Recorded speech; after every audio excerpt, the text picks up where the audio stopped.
Romeo and Juliet is not a story where the young ruin themselves while the grown-ups stand there shaking their heads. The grown-ups are part of the disaster. Yes, people talk as if the adults represent order and the teenagers represent chaos. That is too neat. In this play, the adults do not provide wisdom or control.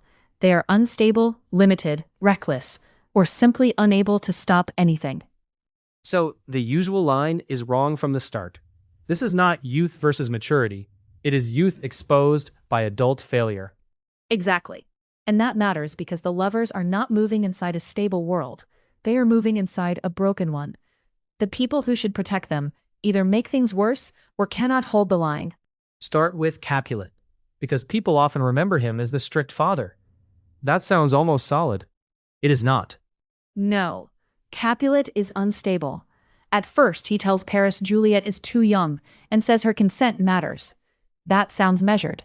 Then, after Tybalt dies and the house is under pressure, he suddenly rushes the marriage to Paris and treats Juliet like property. And when she refuses, he does not act like a wise patriarch. He explodes. He goes from controlled host to raging bully. He threatens to drag her to church, calls her names, and basically says obey or be cast out. That swing matters. Juliet cannot trust the rules because the rules keep changing with his mood. So, Capulet is not firm. He is erratic. And erratic power is dangerous because everyone below it has to guess what version of him they are dealing with. Right. In practical terms, that pushes Juliet towards secrecy. If your father can move from patience to fury in one scene, you stop negotiating. Then there is the nurse, who gets treated as the warm adult in the play, the one who really cares. She does care, but care is not enough. The nurse is limited. She helps Romeo and Juliet meet, carries messages, and acts like she is managing the romance. She is not managing it. She is helping two teenagers build a secret life with no real protection around it. And later she folds. She does. Once Romeo is banished and the risk becomes serious, the nurse tells Juliet to marry Paris. Not because she has discovered some deep truth, but because she thinks in terms of immediate survival and convenience. Romeo is gone. Paris is available. That is brutal from Juliet's point of view. The one adult she trusted turns out to be useful only while things are easy. Yes, the nurse can arrange a ladder and deliver a message. She cannot guide a crisis. When the stakes rise, her advice collapses into practicality without loyalty. That leaves Juliet more isolated than before, because now she knows even her closest ally cannot carry the weight.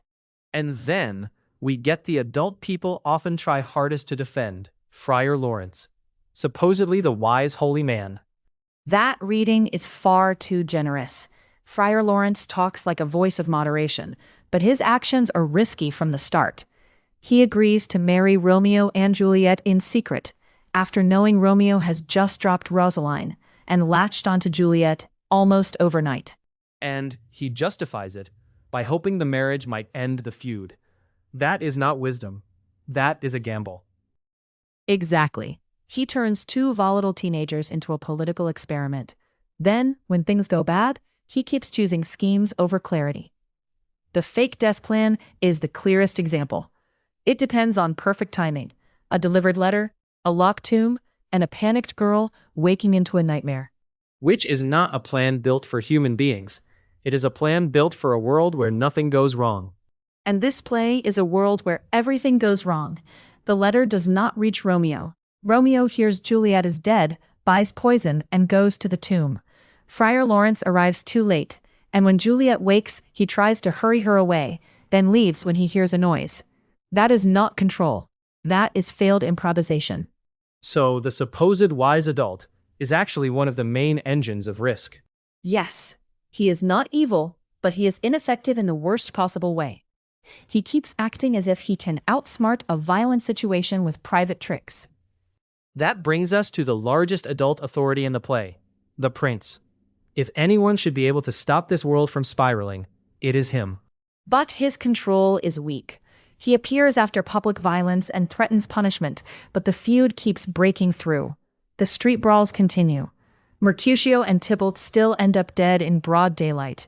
Romeo is banished only after the damage is done. So his power is reactive, not effective.